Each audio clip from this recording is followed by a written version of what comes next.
今天是中秋之夜，诺某特备了几席水酒，宴请诸位同僚。我先敬诸位一杯，好，干！干！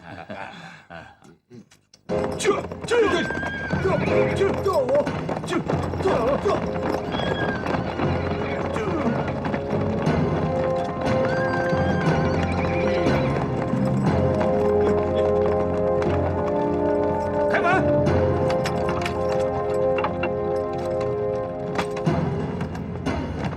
风！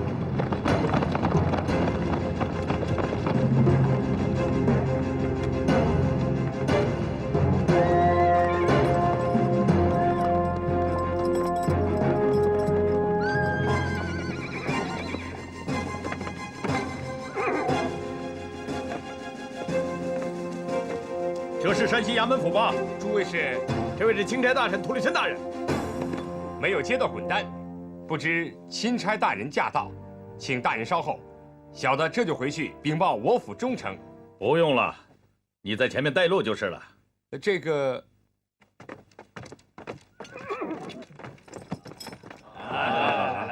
吃菜啊！来啊，晚上。是啊，再买上，来，喝，好。大人，我敬你一杯。来，请。好，请。肃静。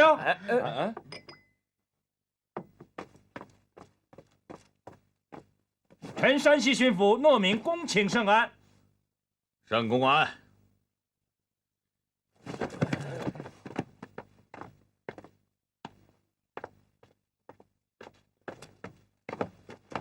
好，请。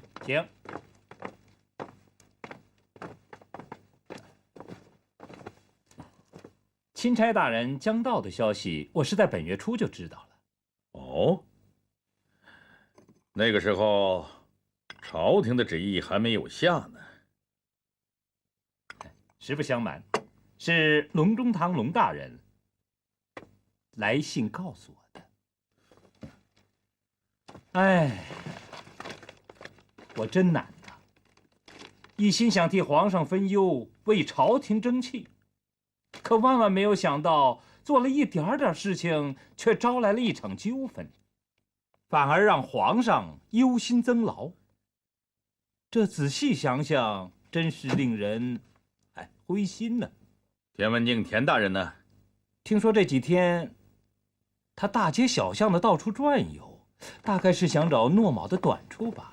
钦差田文镜田大人到。这位就是新任钦差涂立琛涂大人。臣田文镜恭请圣安。圣公安，且慢起来。奉旨问你的话。田文镜，臣在。你在奏折上说，山西清理藩库官银其中有假。 现在查出什么了吗？回皇上的话，现在正在彻查。要查到什么时候才能查清啊？回皇上的话，臣在2天之内就能查清。田大人，皇上的话问完了。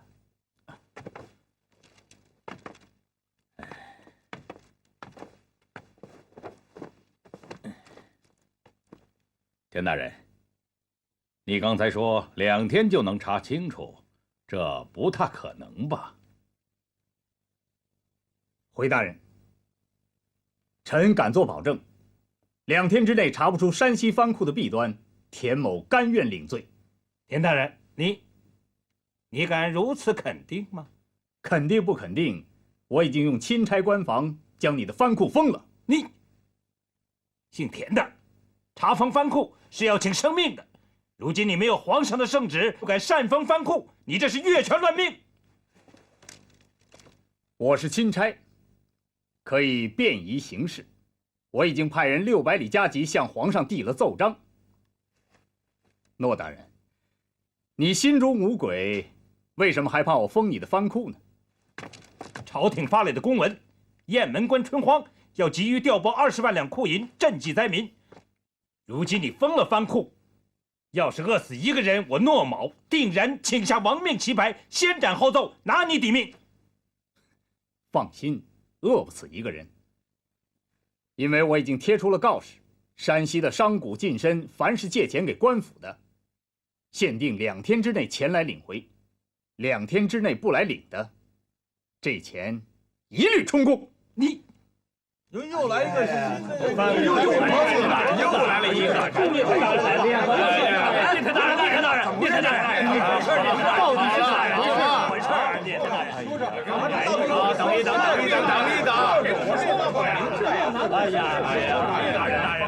好了，不要吵了。这件事倒腾的大了。陆公，你有什么章程？章程，我的章程就是立即拆封，立即撕掉那个莫须有的告示。涂大人，我向您借一样东西。什么东西？借您1袋烟的时辰，门外说。涂大人，对不起，在我们2位钦差没有商定以前，请诺大人不要离开这个房间。你想软禁我？岂敢！也就1袋烟的问题。诺大人，你有什么急事这么急不可耐？涂大人，哎，陆公，你就稍后片刻吧。啊，请。你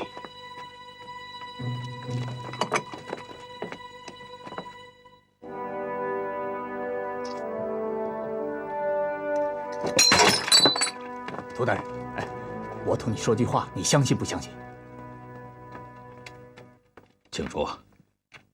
糯米和山西297名官员是在上下其手欺瞒皇上。哦，何以见得？他藩库里只有30万两官银，其他270多万都在商家手里借来的。哦，借来的，这么大的数目，从哪儿出啊？您别忘了，这是在山西。怎么讲？您没听说，山西老抠能聚财，山西商贾财雄天下，这些主啊，有的是钱。你有把握？这样吧，这个案子由我去查实，查对了，功劳是你我的；查错了，我一个人顶罪。怎么样？你要我干什么呢？我有2步棋，第一步，我先封了他的藩库；第2步是贴出告示，我估计明天那些商家就会赶来取回他们寄给官府的银子。这样一来，这个案子不真相大白了？但如果糯米一道命令，山西的官府一齐出动，就会堵住前来取银的那些商家。我看，只要涂大人能封住大门2天，不让他们出去，我便大功告成了。这恐怕不太好吧？涂大人，您想想，这个事情迟早会水落石出的。如果这一次你我2个钦差都未能查实上奏，日后愈演愈烈，陷皇上于不可收拾的境地，皇上要是追查起来，我们都难逃失职之罪呀。涂大人，听说您和李福是莫逆之交。实不相瞒，我和李福是同科举人，换铁兄弟呀。去年他从奉天进京述职，曾延及大人。虽然年轻，却是无双国士，胆识过人。此事干系朝廷啊！好了，别说了，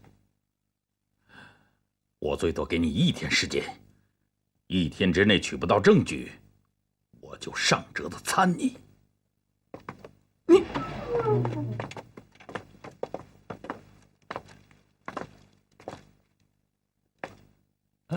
涂大人，请。请。请。涂大人，田文镜呢？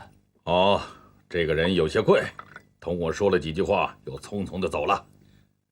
别管他。哦，对了，来前皇上吩咐，要我和你们山西的官员见面。正好大家都在，咱们一块儿过去。请。请。请。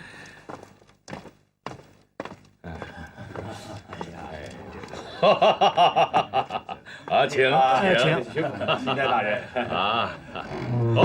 大家都坐下，坐下，大家都请坐，都请坐啊！大家同朝为臣，犯不着那么客气嘛！我这个人嘛，你们不知道，诺大人是知道的啊。我一个御前带刀侍卫，斗大的字认不全一箩筐。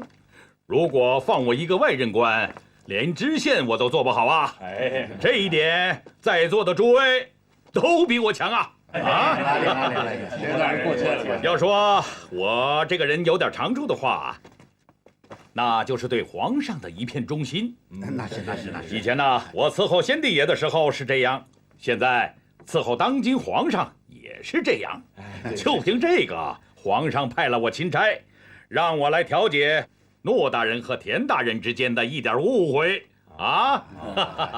当然了，要是有误会的话，总得慢慢的搞清楚嘛。是。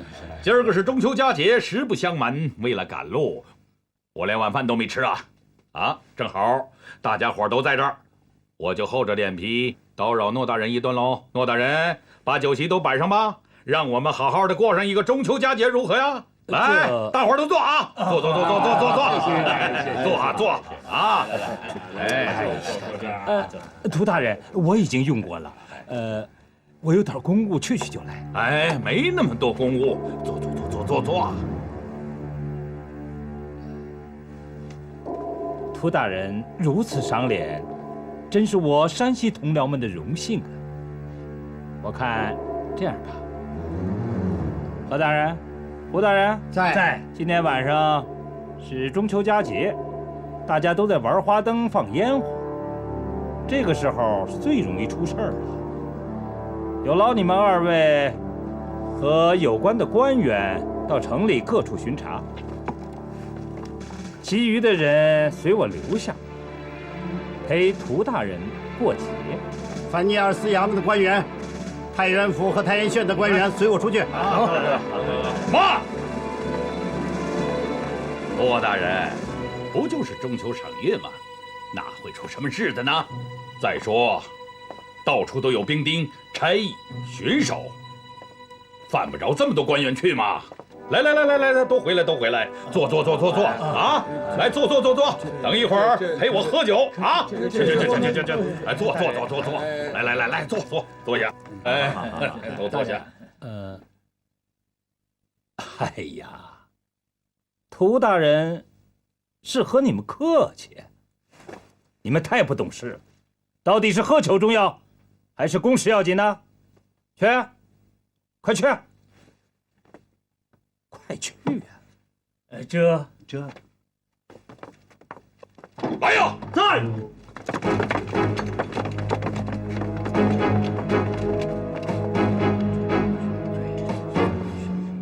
这些都是我的客人，放你们一个，唯你们是问。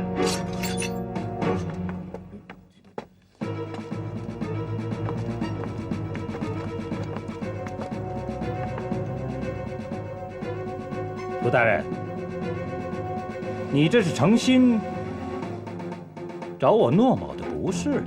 哪里，我只是答应了田文镜，我今儿晚上寸步不离大人，我不能言而无信呐。怎么？你想拘押我们？岂敢！大人，你愿意去哪儿，愿意办任何公务，都听便。只是须得有我的人在您的身边。你怎么那么相信田文镜啊？和他一起来对付我？不，我怎么能相信那个王八蛋呢？但是我也不敢全相信大人您呢。嘿，季布一诺，千金不易呀！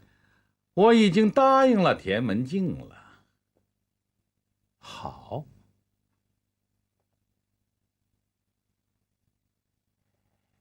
既然你一意孤行，我诺某也不是好欺的。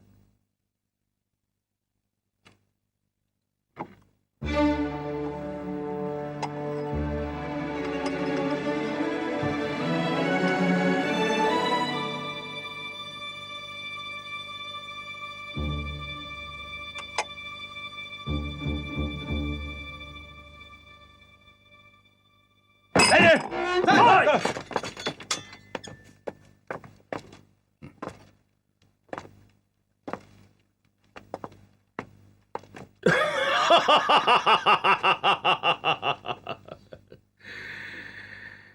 这是怎么了？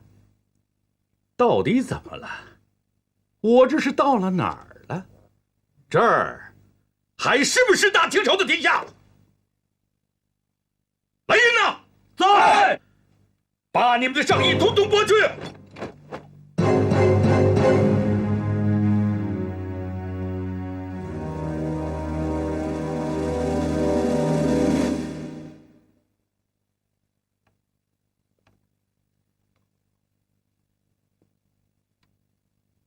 诺大人，你来看看，这些人，每一个人的身上，所有伤痕就是一部书，你就好好读读看吧。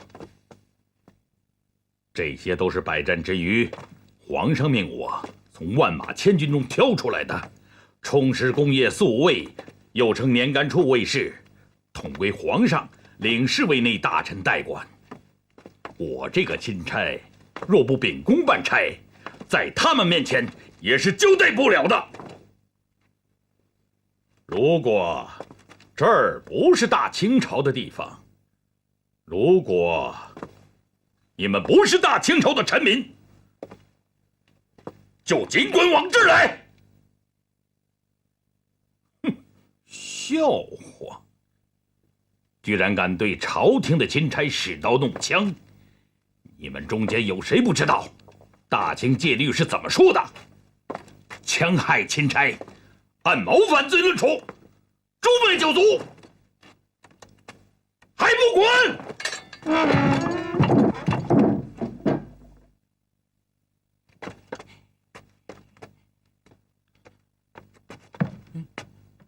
家族在清虚杀死列从，一条风和梦见过，小哥和桑草。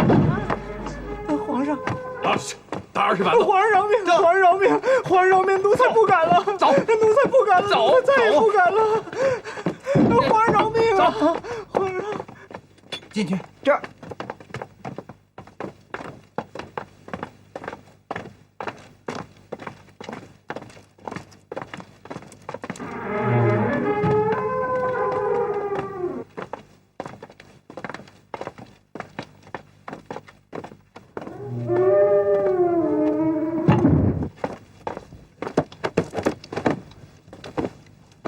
恭请皇上圣安。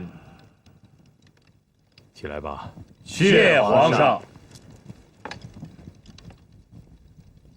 涂立琛和田文镜联名的折子来了，是参诺敏和山西297名官员的。真被他们骗了，真是前所未闻。你们都看看吧。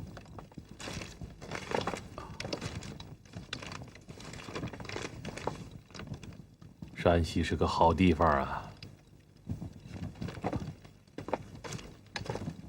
杏花村的酒，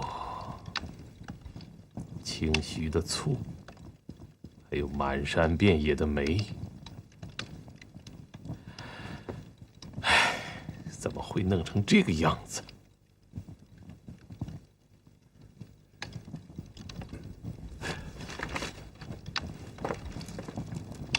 臣等是朝廷重臣，却不能未雨绸缪，请皇上治罪。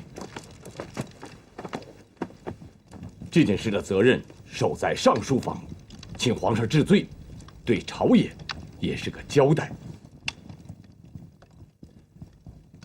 诺敏是奴才推荐他，要说责任，首先在奴才。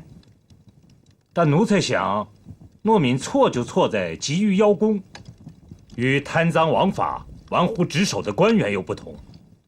把这点弄清楚了，对朝野也是个交代。他这是欺君，比贪赃枉法、玩忽职守更可恨。那照马大人的意思，是非要置皇上于圣明不顾吗？好了，你们都先下去吧，让朕一个人清醒清醒。皇上，皇上，下去吧。哎呀，八哥，八哥，这下有好戏看了。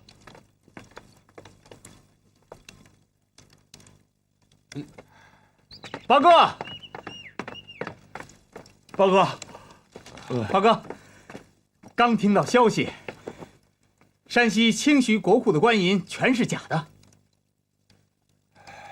消息走得这么快，你们是听谁说的？哦，只知道督察院、翰林院和国子监的那帮清流们纷纷在写折子，联名参诺敏。八哥，这可是个好机会，咱们可得好好的呀。好好的干什么呀？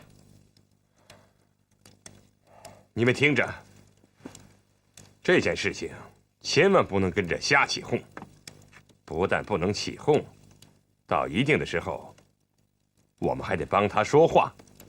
嗯，帮他说话。对，不要忘了，咱们这位皇上可是极要面子的人呐。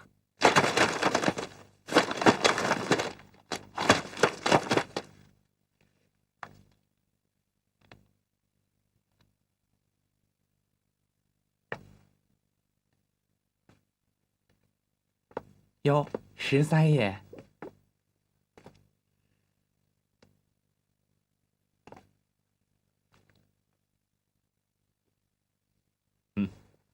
哎，快快快快快点！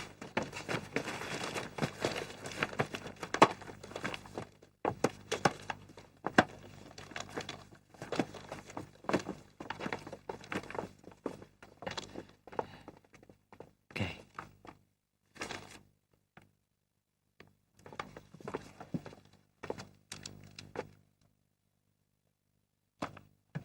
皇上，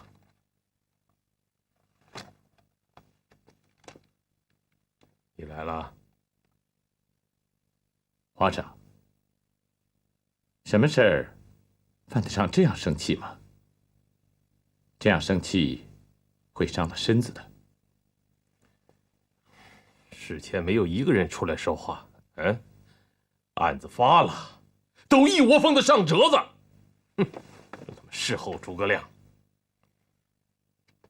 表面上看都是冲诺敏的，暗地里都是冲着朕来的。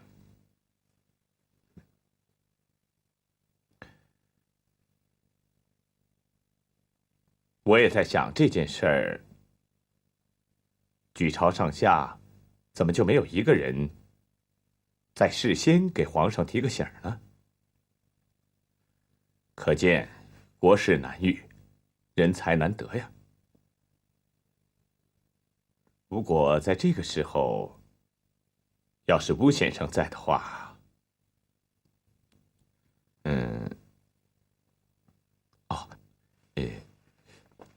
臣弟说这话没有别的意思，臣弟只是想说，皇上似乎应该着手发现、培养一批才俊之士。人才才是治国之本啊！说的是啊，可是现在能用的人、有用的人，真是太少了。别急，皇上，等春闱恩科一开，我觉得我们应该能够发现一批人才。我们大清国有人呐！来，请。哎呦，三位客官，您来了，里边请，里边请。来，喝着。来，丁老师，干！闪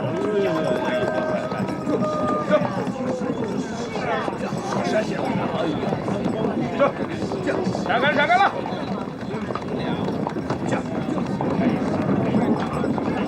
害他们坑里去了。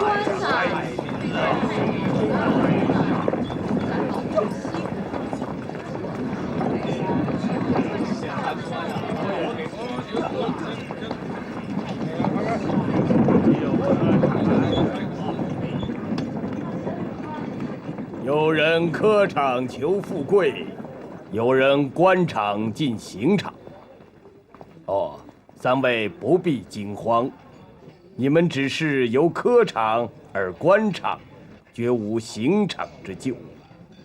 山人在这儿等你们好几天了，今天竟能一举见得本科3顶甲，难得，难得呀！套长好眼力啊！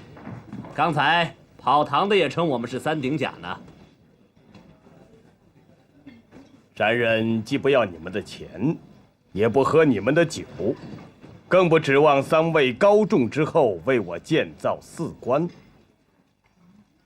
只不过兴之所至，游戏红尘罢了。探花何必见？你说我是金科探花，那么他们2人中谁是状元？这位便是。如若不信，请写个字来。好吧。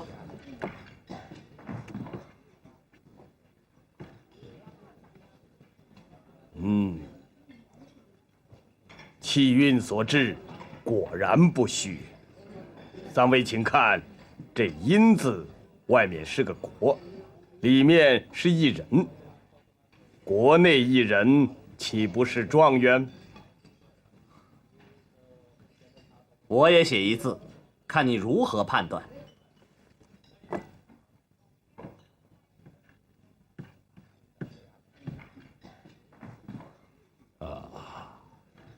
施主金科虽能高中，其间怕有坎坷。何以见得？适才状元公信手写了个“阴”字，说无心写阴，而你是有心写阴，阴下加个“心”字，便是个“恩”字。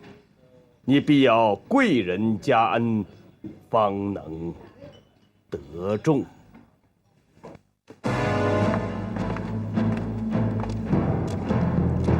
将糯米一伙人先羁押在大理寺，等金科考试以后再行审理。在此期间，有敢上奏折议论糯米一案者，定责不饶。这归案。谢皇上。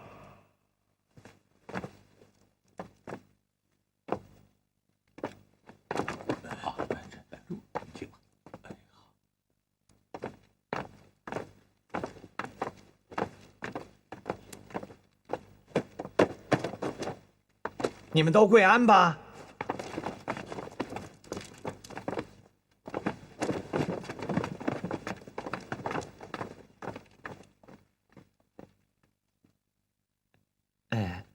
皇上，张廷禄和李福来了。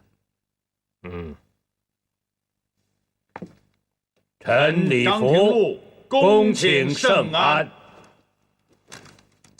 会师大主考来了。起来吧。你是李福，微臣在。记得当年在承亲王府，朕见过你。臣那时年轻气盛，出言无状，顶撞了皇上，请皇上恕罪。书生本色，不畏权贵，也谈不上什么罪不罪的。起来吧。谢皇上。你官声不错啊，在浙江做了3年布政使，临走的时候，只带走一传书。当地百姓给你立了一座生祠，很难得呀。六成圣将，这是浙江的百姓父老对微臣的错爱。官做得轻，百姓自然爱你。你们来领试题，原没有多的话，但是这是朕的头一场科考，所以啊，少不得叮咛你们几句。你们两个人，一个是仕宦门第，一个是清苑名士。要是对你们的人品不放心，朕是断不肯派这个要差。人才大典，为国取士，不能心怀偏私。你们明白吗？臣明白。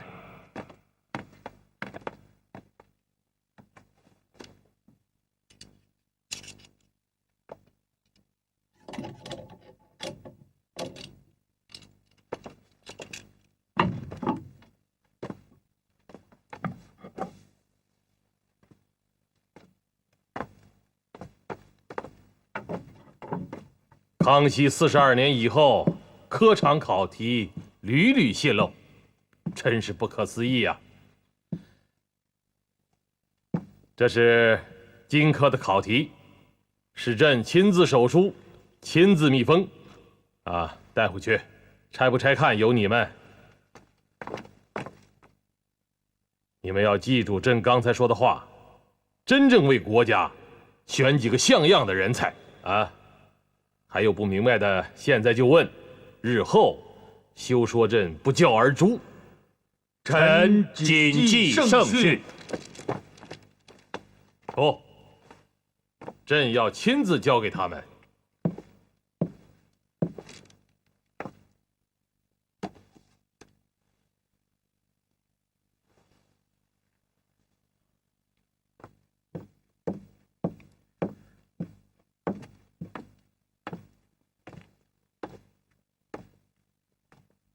客官，我可以坐吗？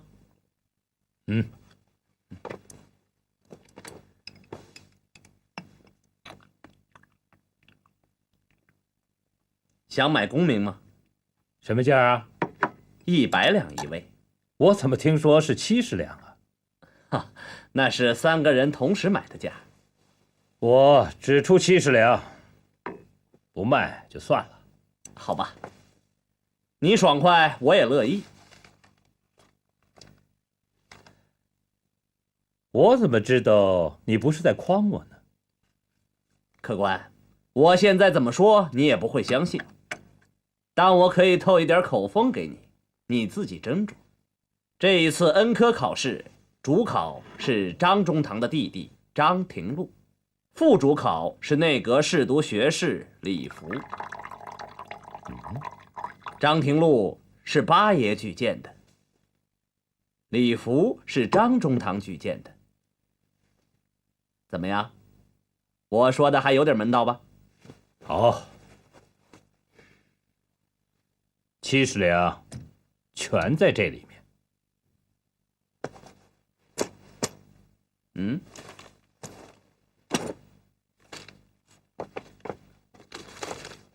店家会账。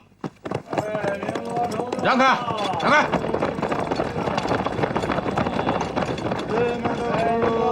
巨来啊，你不看这里面的考题是对的，不但你不要看，我也不能看。皇上登基急着要办2件事，第一件是整顿各省的藩库亏空，这件事儿一开始就办砸了，他正烦恼着呢。还有一件呢，就是恩科会考，还没有开始，你就拿着这个来路不明的考题去向他奏陈，这不是没事找事儿，火上浇油吗？听我的，装着没事儿，你就准备好当好你的副主考吧。王爷所虑即是，但倘若这里面的考题果真是荆轲会考的题目呢？若真是那样，到了那一天，只有立刻向朝廷举报。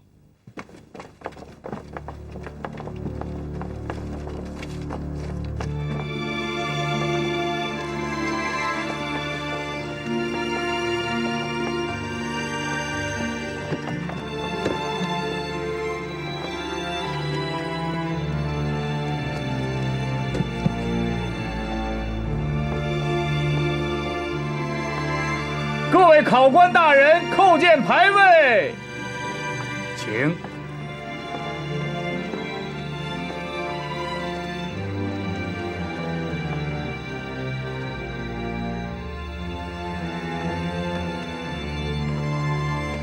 来，这里是庙会吗？中间供着孔圣人的牌位，可边上还供着这么多乱七八糟的神旗，这是什么意思啊？回礼大人的话，这是上辈康贡院一代一代传下来的规矩。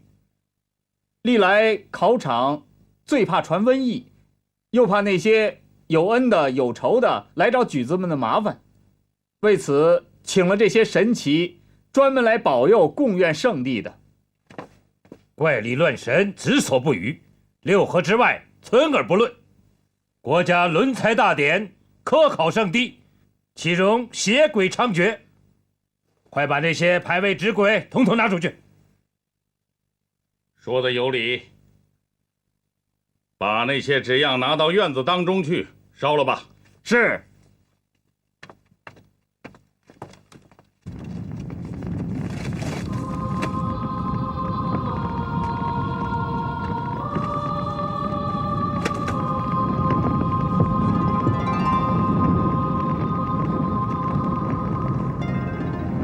开龙门！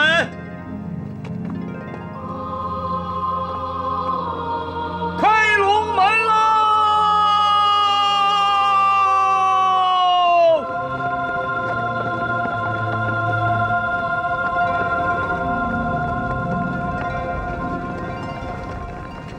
来，搜索他，就是他。走。你。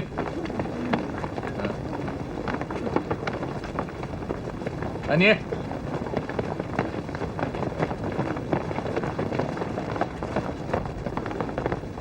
出来！嗨，我说你呢，我叫你出来，你耳朵聋了？出什么事了？为什么骂人？骂人？我见你不像个正经的举子。来啊，在搜索他，手举起来啊！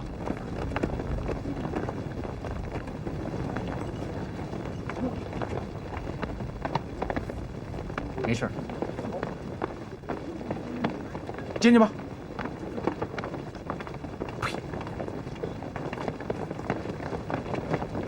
你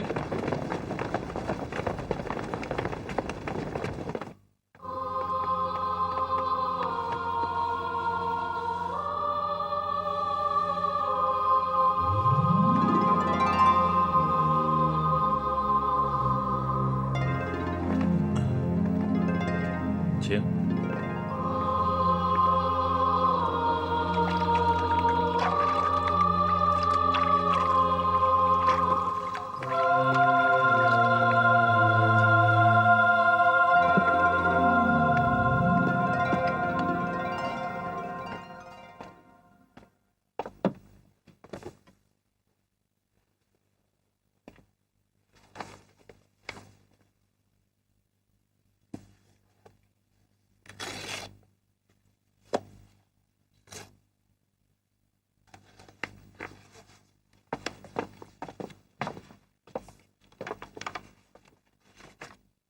来呀！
各位考生听仔细，第2场考试题目：子所不语。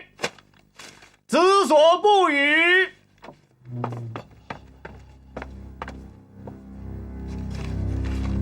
这第3道考题是，如果我没有说错的话，是《易经》里的“日月得天能9兆”。